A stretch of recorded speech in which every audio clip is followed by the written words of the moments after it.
Good morning.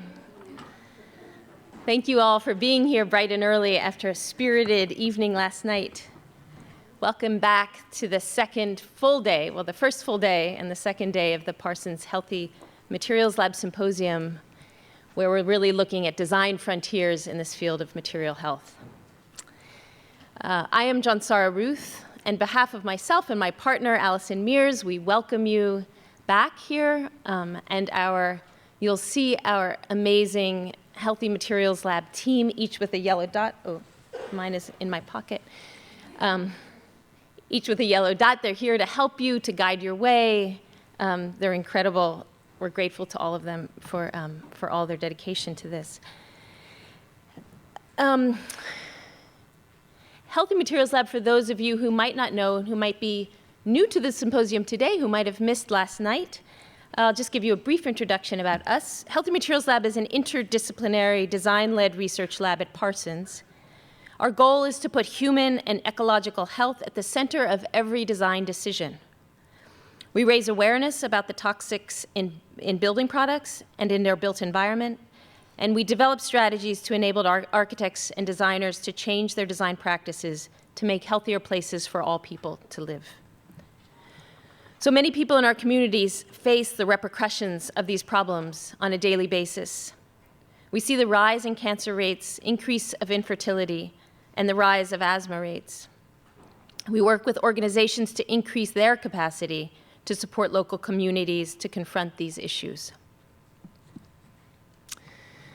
Last night, Winona LaDuke began this conversation to motivate us to think big, to consider the larger context, and to motivate us to imagine new ways to regenerate our land, our communities, our economies, and our entire ecosystems. You might remember the thing that reverberated for me last night as I was going home.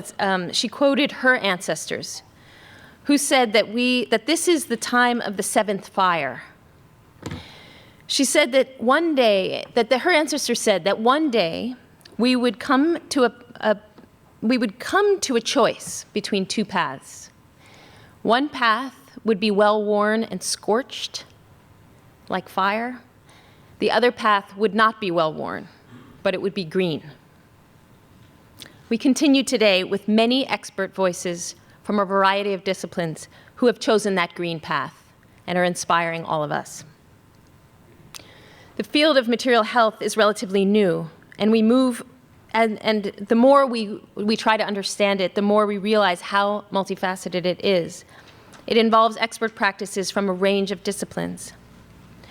We often hear about one issue or another separate from one another, and often it's from an expert perspective that's hard to understand. There are scientists and architects, material specialists and manufacturers, doctors and designers, economists and endocrinologists, lawyers and community organizers, craftspeople and political activists, developers and recyclers, system thinkers and futurists, contractors and climate activists, and innovators.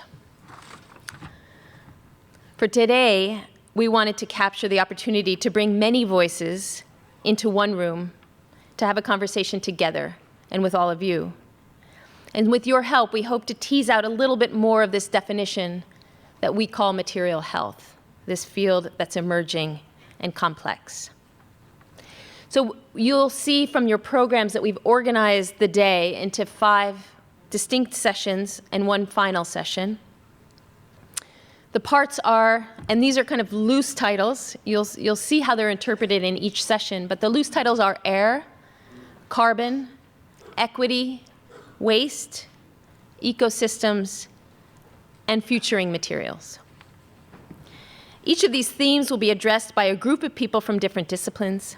And so as you'll go, you'll notice that one person will describe the issue, another person will describe a project which incorporates this issue and translates it into architecture or design, and a third person will take that issue and show their innovations through a material practice or through a material itself in terms of innovation or invention. And then we'll have a spirited moderator who will facilitate a conversation with all of them. We have invited a lot of people today, and so it's a little bit of rapid fire. Each speaker will have 15 minutes to speak, and then there will be about a 20 or 25-minute discussion. So we know that we could listen to each speaker probably each for half a day, but we hope that in the breaks and in the sessions you'll have a time to talk between each other, with each other and between yourselves. We've been looking forward to this day with a lot of anticipation for a while, and we are just so grateful for all of you for traveling far and wide. I know some of you are even jet-lagged this morning for coming to this symposium. Thank you for making the trip. We're really happy that you've made time to spend to spend 2 days, actually, 24 hours with us. And I think with that, we'll get on to our first opening talk, which we're very excited about, and Allison, my partner, will introduce the next speaker. Thank you, and welcome. Thank you.